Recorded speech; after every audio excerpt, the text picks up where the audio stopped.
Hello everyone, welcome to my vlog. To be honest, I'm not going to be making a lot of these video logs, but when I do, I'm going to try to release them on the weekend because that's generally when I want this kind of bonus content to come out.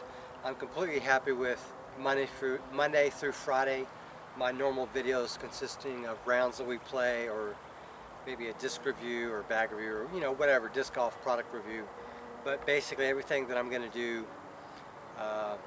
normally is going to continue to occur during the week, but occasionally I may do a video like this for the weekends.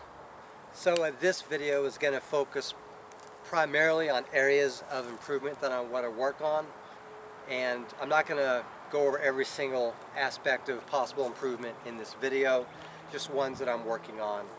And what I'm working on now is putting and approach. Now I'm not going to make this video of me just putting down the way there, putting.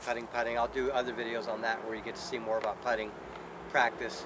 But I'm going to be honest with you, I haven't been doing a lot of practicing in my off time for a variety of reasons, particularly, I've got a lot of things going on from work to other things that I do at the house that aren't related to me, recording disc golf, editing disc golf videos, or uploading and publishing those on YouTube. Mostly what I do at home is not related to that. Anyways, what I'm going to focus on here is approaches, doing approaches from here to about 100 feet away towards that basket of mine. People that have watched my channel before in the past may have noticed I've got a new basket compared to what I had back in the day, my little blue basket that appears in every intro that I do. This is an upgraded basket, one that you saw in my In the Bag video. And I'm going to be throwing to that. And I don't mind the little mattress that's against the wall out there. We just bought a new bed, so the old one's going out. That's going out this Wednesday in the trash. So let me go over my discs.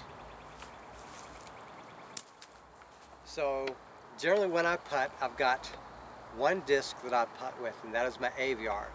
Generally when I do putting and approach, typically approach shots, upshots, things of that nature, anything within 100 feet or less, sometimes only a little bit more than 100 feet, I rely on up to 5 discs.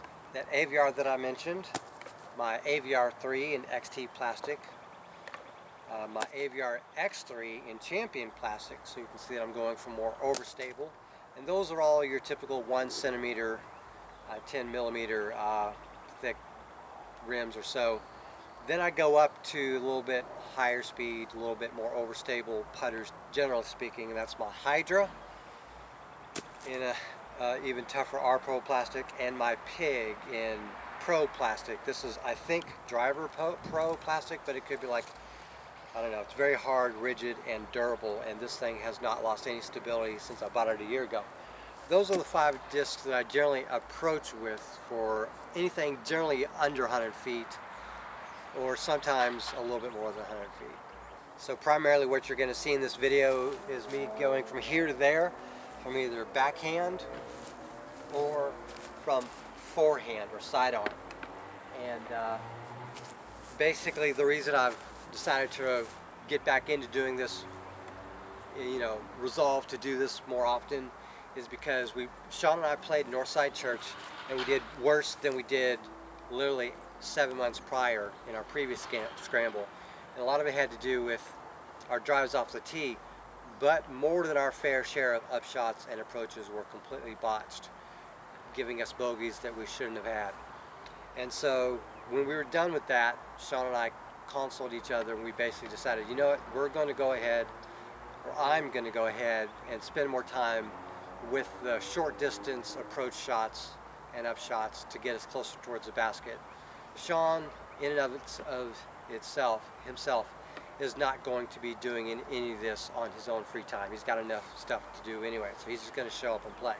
That doesn't mean I don't want to do this. So I am doing this because I want to, and I feel like I need to. So I'm going to go ahead and start throwing that way, and you can just see me throw from here and there. And you'll always see me here throw in that order of Aviar, Aviar 3, Aviar X3, Hydra, and Pig, because I like building that consistency of going from stable to overstable as I'm throwing.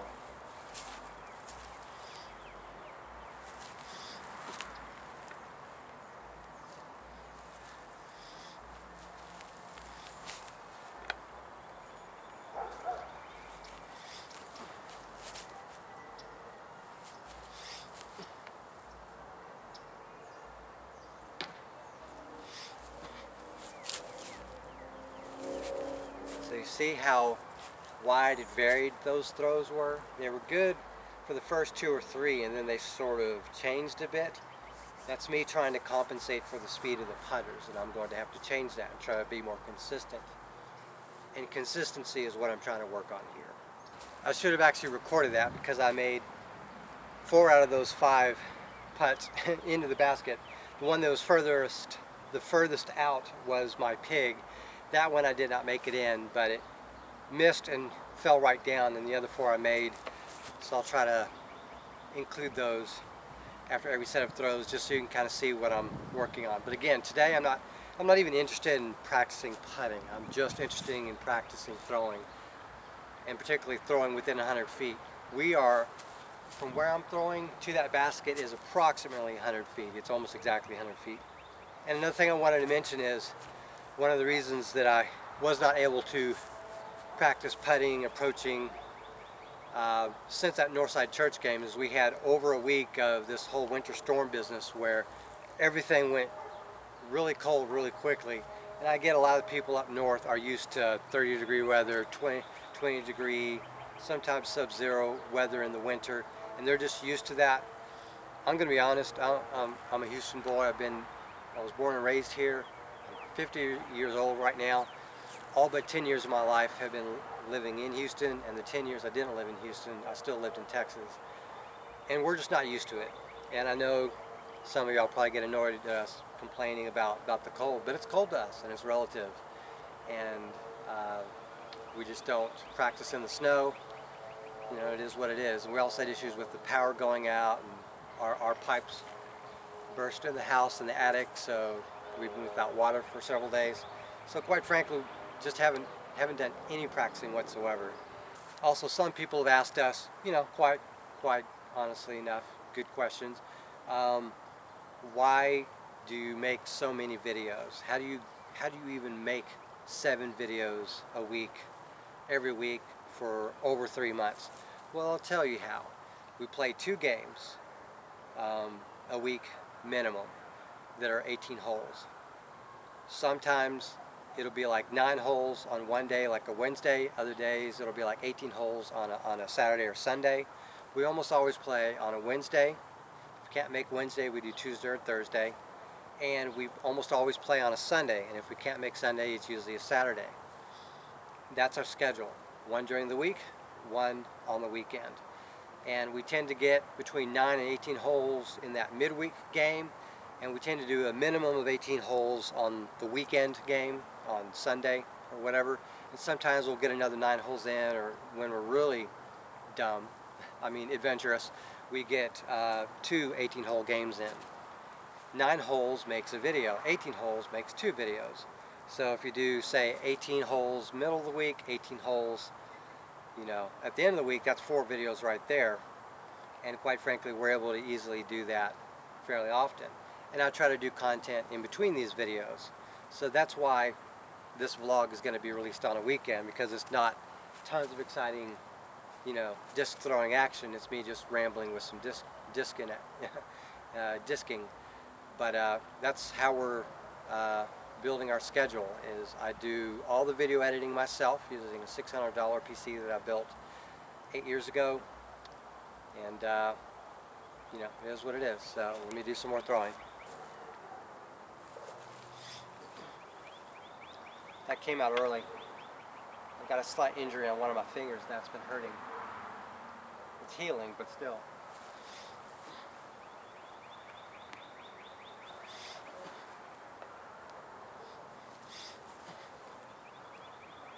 That Hydra, I need a hyzer a little bit more. This, I don't need a hyzer, because it'll curve on its own. Now let me go put those in.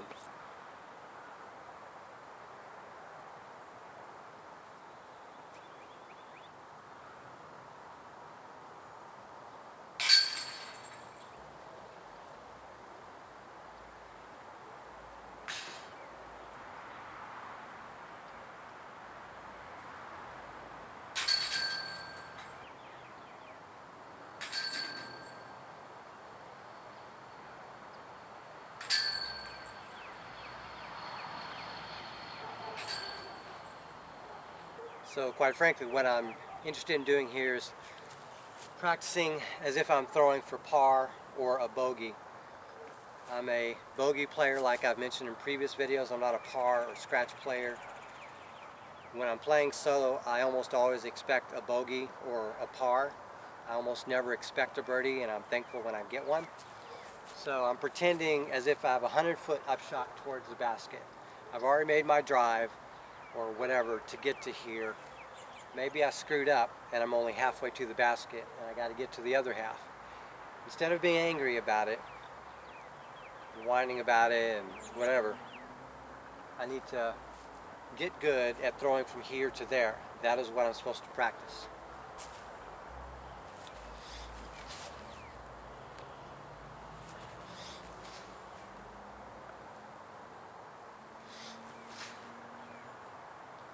I hyzered that too much. That was a mistake on my part. And look how far that rolled. I threw my pig early. I was supposed to throw my hydra.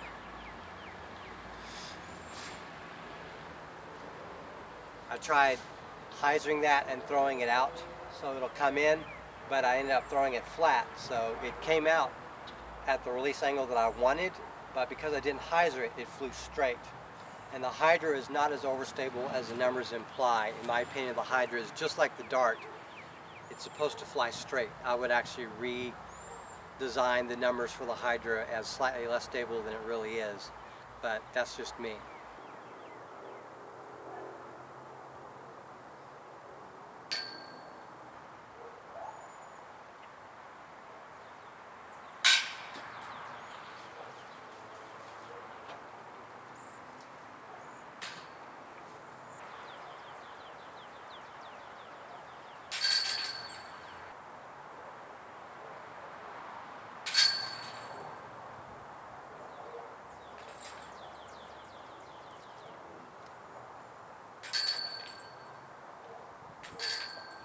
So one thing I wanted to talk about is what I'm doing right now is doing this on a Sunday, the same day that Sean and I recorded our McClendon Park and Imperial Park videos, the last two videos that came out on Thursday and Friday. I just threw absolutely terrible. Sean threw pretty terrible as well. Sometimes. Other times we threw pretty good. But it honestly feels and looks like, to me, I don't know how to throw with some of those throws that I've been throwing. Like, it's one thing to grip lock. It's another thing to when you think you're throwing good, you think you're coming through, and you're reaching back and you're rounding and doing this stuff. And it feels so good when you go back far enough, but you're actually doing this and not that. And it bothers me, it really bothers me that throwing is so difficult for me. So that's why I'm working on this, so that I can build the muscle memory that I need to throw better.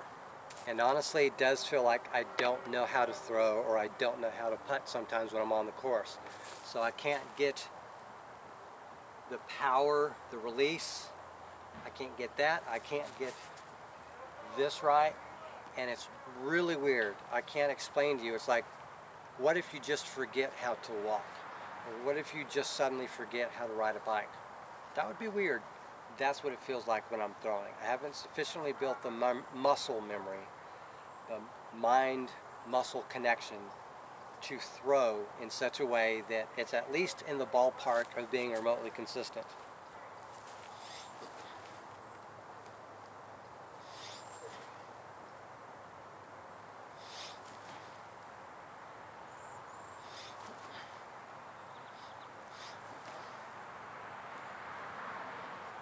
And I can tell I'm trying to overcompensate for the overstability of some of these discs, the overstability of the hydra and the overstability of the pig, so I'm throwing them differently. They also feel differently. It's not like I'm throwing the same disc 5 times, or the same mold, 5 different versions of it 5 times, like 5 aviars.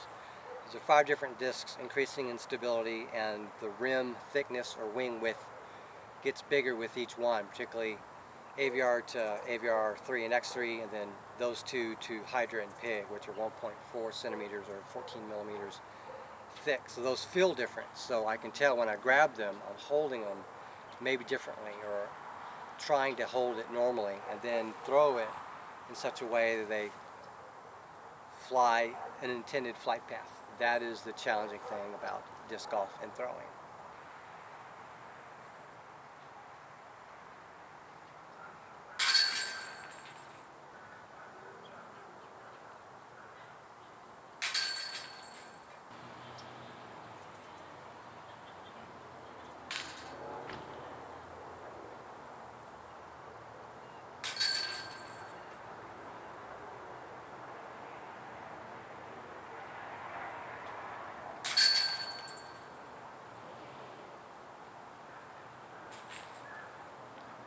Alright, so what I'm saying is I've learned a bunch of bad habits. So let me use this pig as a driver example. When I do this, my feet are roughly in parallel with that, but in a shorter distance. I know you can't see it on the camera, and I'm not going to adjust it. So I move this back foot a slight bit so that it's easier for me to see and do that. There's less of a reach back that's needed. But when I'm throwing a driver, this back foot is usually completely in parallel. And what I've done is I've learned how to throw like that, to where I'm 90 degrees at an angle from the basket, and then I don't do this. I should be doing this. But what I do is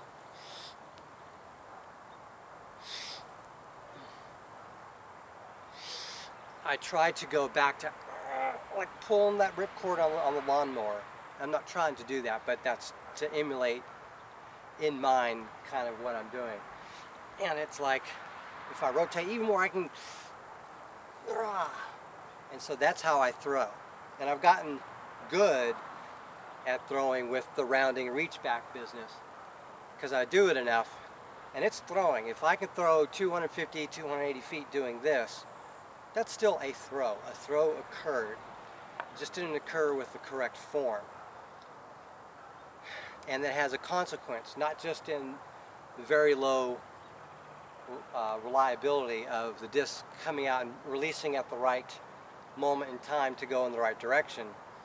It also has shearing forces that affect your shoulder and probably other muscles. And that is what I'm dealing with. I think that is what caused me a month and a half ago, 2 months ago, to need a full week off completely from disc golf, to not actually do anything, to let everything heal up, because that was starting to hurt.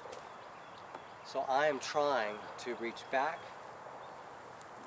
pull through, and let it whip out like that. But it is so hard trying to build new muscle memory when the old muscle memory is so ingrained. So I'm going to go ahead and do some more throwing. After this, I'm going to switch to sidearm or forehand, or whatever you call it.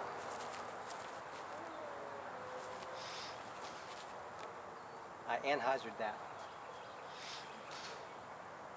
Too much?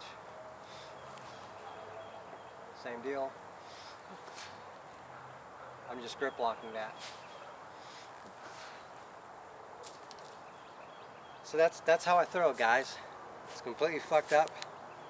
It's not consistent, and I don't know how to stop being inconsistent, because everything I do, your body is great in being able to do whatever it wants, and a lot of times what it wants to do is absolutely terrible for disc golf.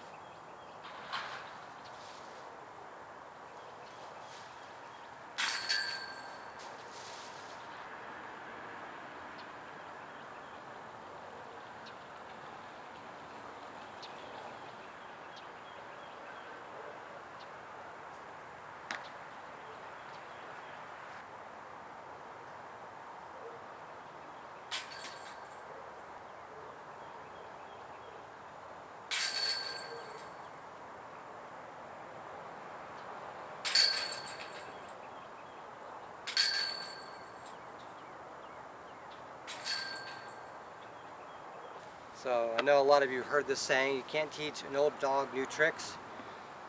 I'm pretty fucking old, and I'm trying to learn new tricks. I really am. And it's just not easy.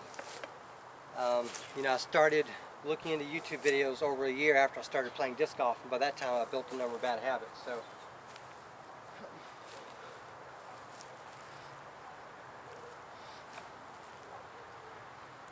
rolled my wrist there.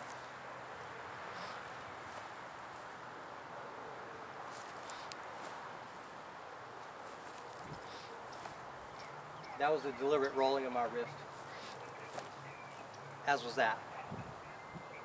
Just to try to get it to do that.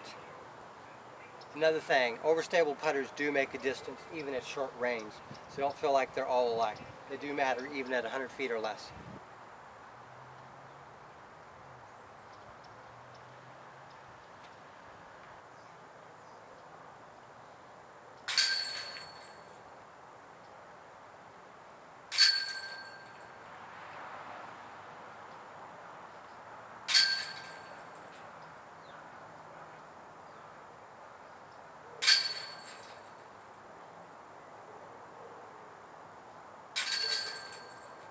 So what I'm trying to do here is throw the shorter throws to build better habits at this level, and hopefully over time work to, you know, the 100 to 150 foot range, the 150 to 200 range, the 200 to 250 range, which is about as far as I can throw when I throw correctly, and the 250 to 300 range, which is if I get really everything dialed in right for me, I can get in that range.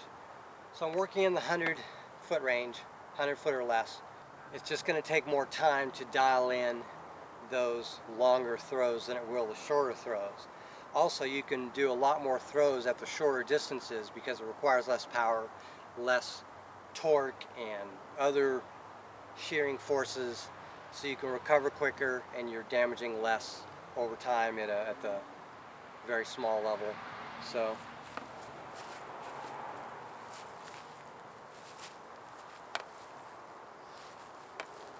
oh yeah, what I was doing just a moment is I was doing the 90-degree thing with my feet pointing this way. I forget when I'm throwing forearm, I need to have my foot, my front foot, in this case my left foot, pointing towards the basket. I need to face it a little bit more. So that's an error on my part.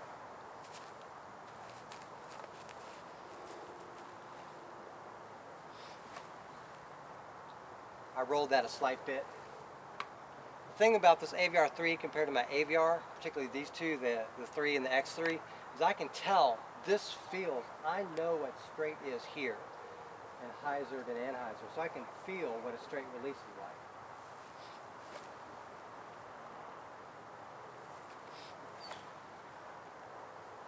I had some variability there, but slight hyzer here, straight. And I deliberately released that a little late, but man, I thought it would curve more. So the reason why I didn't is because I threw it harder. Anyways, let me go putt these in.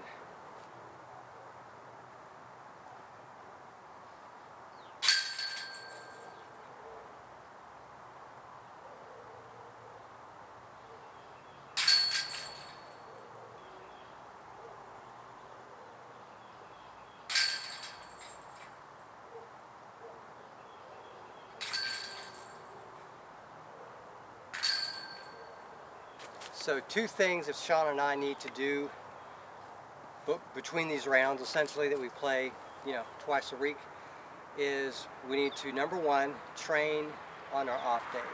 Find a way of doing something like this, visiting a disc golf course, either practice putting, practice just general throwing, and that's number one. And then number two is on the day we are going to be playing disc golf, spend 5 or 10 minutes practice putting and then throwing maybe to each other 100 feet just to help us dial in that. Even if we don't dial in our drives off the tee, we can at least dial in the shorter range stuff, because it's not like we have anything else that we can do to bring to help us practice our drives other than just playing the game. Maybe in the future I'll bring one of those I'll buy one of those Go Sports nets that's portable, bring it with me and then set it up and us practice throwing for 10 minutes into it. I don't know. But we're also really old, really out of shape. We're not athletes by any stretch of the imagination. We used to be fairly athletic in our 20s. We're not in our 20s. And quite frankly, we're wore out after 18 or 27 holes based on wherever we're playing. And we're usually completely shredded after 36 holes, regardless of where we play. Anyways, here's some more throwing. toe facing the basket. Other foot maybe 45-degree angle, I'm not really sure.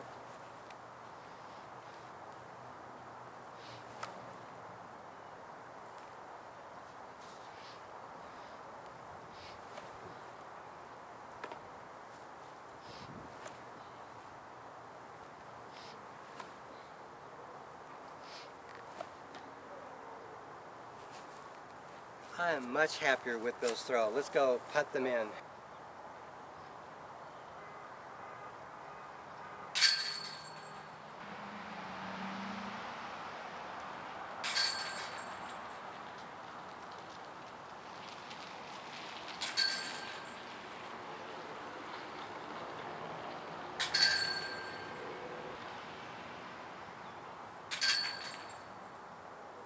Another thing I want to talk about is I do actually have that putting routine, the one where I do stance, grip,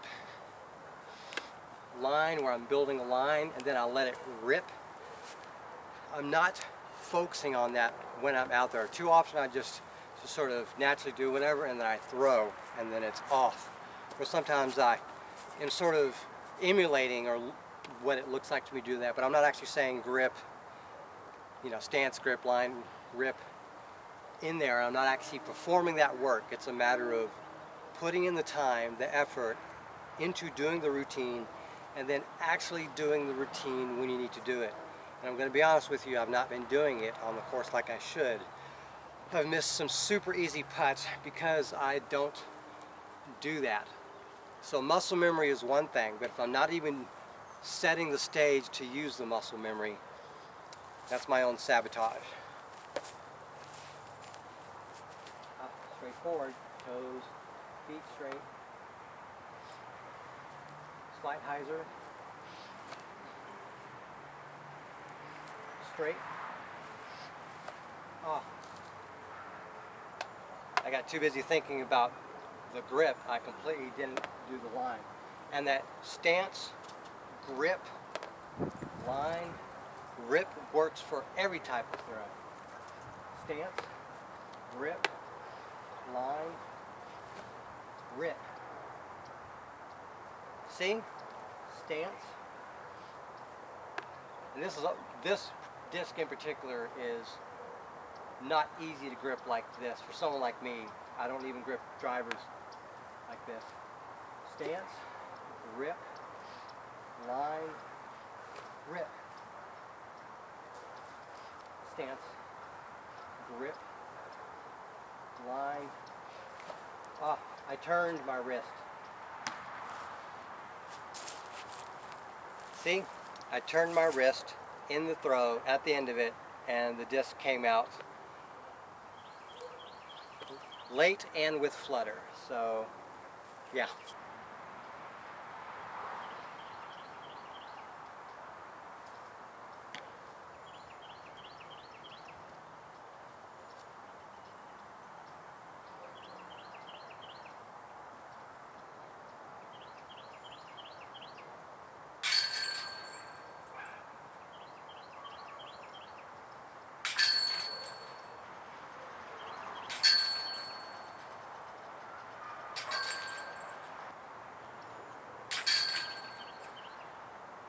So I want to emphasize here, I don't want perfection. I don't even want great. I just want to stop, grip locking. I want to stop throwing nose up, basically. I want to stop shanking drives into the ground. I want to stop the silly stuff, the stuff that's crazy embarrassing, that I think makes me look like I don't know how to throw.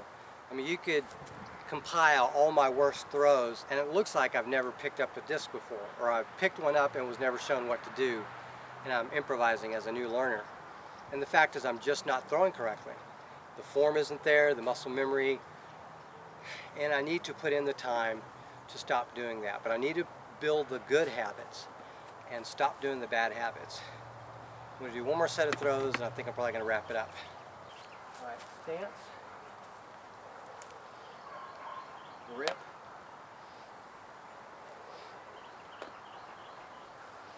line, grip, stance, rip, line, rip.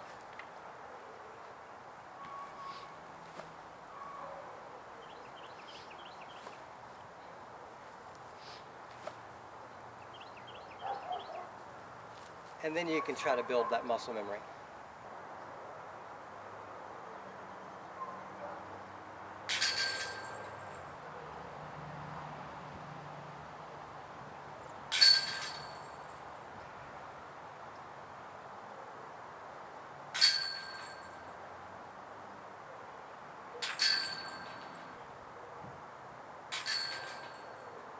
So I'm going to try to take the game seriously in terms of practicing and training before I get to the game.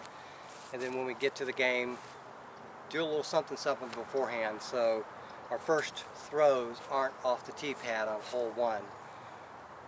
I mean, we're trying to have fun doing it, Sean and I, but there are too many times where I shank something so bad, I quite frankly stop having fun for the next few minutes. And that I want to stop.